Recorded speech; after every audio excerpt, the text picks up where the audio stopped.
Hey there guys, and welcome to another edition of Collector's Corner here at On The Bubble. Today I'm going to be running you through On The Bubble's first top 6 list. Top 6 lists are things you're probably going to be seeing a lot of in future, not just from myself on Collecting Corner, but from all the rest of the guys.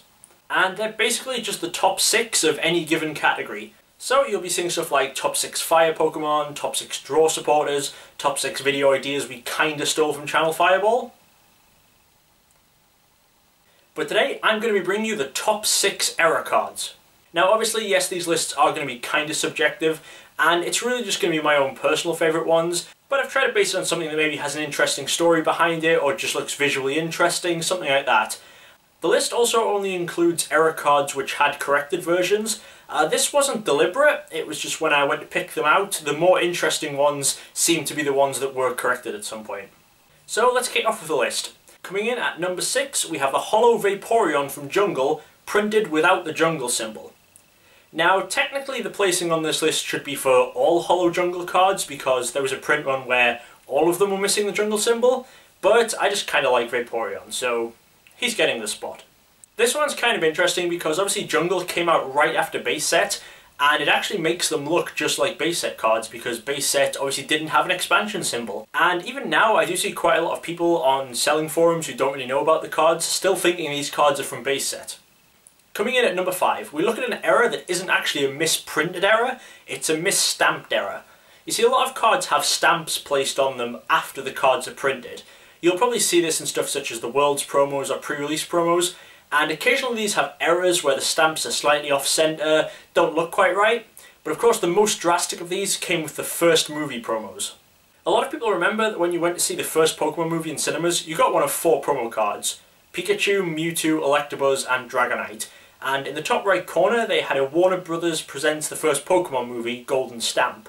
And a couple of years ago it came to light that there were actually some of these cards that had the stamp printed upside down in the lower left corner.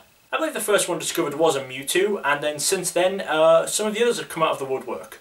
And it is believed that one full sheet of these got out, which would be 30 of each card, but of course that was around 15 years ago, so significantly fewer of them will still exist today. I remember when I first saw someone who owned the Mewtwo promo like this, and I offered him about $100 for it, and I thought he was crazy when he turned it down, but a few months later they started hitting eBay and were going for multiple hundreds of dollars each. I guess it was just that as soon as people found out about them and they came to the public eye, the demand was there, so they started hitting the high prices. And now we move on to number 4. As we saw with the jungle cards, sometimes things can get missed when the cards are printed, but obviously a set symbol being missing isn't too important because it doesn't really affect the gameplay. Here's one that does. Some copies of Ninetales from the Shadowless print run of base set were actually missing the number 80 from their card, which was placed next to the attack to tell you how much damage it did. So technically the attack did no damage, which was obviously quite a big error if you were actually hoping to play with the card. Another misprint which gets an honourable mention at this point is the promo Dark Persian, which had some copies printed without any HP. Now if we look back again at those jungle cards, it wasn't really too big of an issue that the jungle symbol was missing.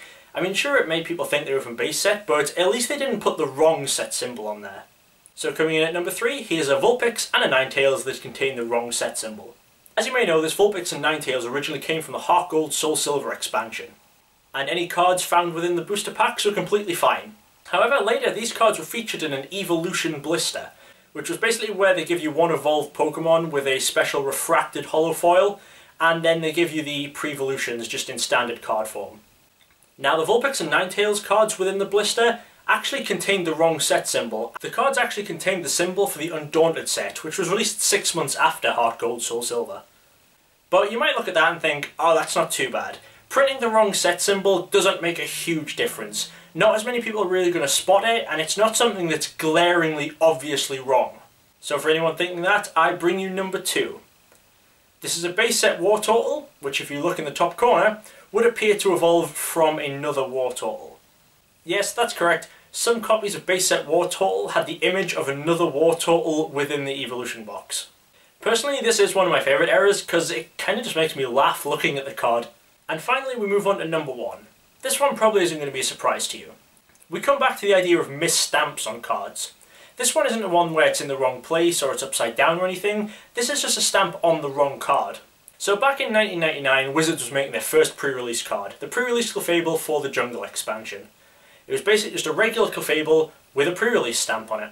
Now, as this was the first time they'd ever made a pre-release card, they were wanting to test a few things out, so they sent off one sheet to have stamps put on them just as a test. Now, you see, this sheet wasn't entirely made up of Clefables. At some point near the bottom it switched over to a different Pokemon, and while Wizards only intended to have the Clefable stamped, it came back with all the Pokemon on the sheet stamped. The other Pokemon on the bottom of the sheet was, of course, base set Raichu. And thus, the fabled pre-release Raichu was created. Okay, so I will admit that in comparison to some other error cards, this one doesn't look as visually appealing and it's not really an interesting error, but come on. When you factor in the years of mystery behind this card, the collector's constant seeking, all the rumours that went around before it was finally revealed, plus when you factor in that this is still the most desirable and most valuable English Pokemon card ever created, what else could be number one?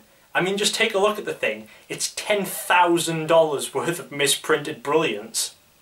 And so that concludes our list of the top 6 error cards within the Pokémon TCG.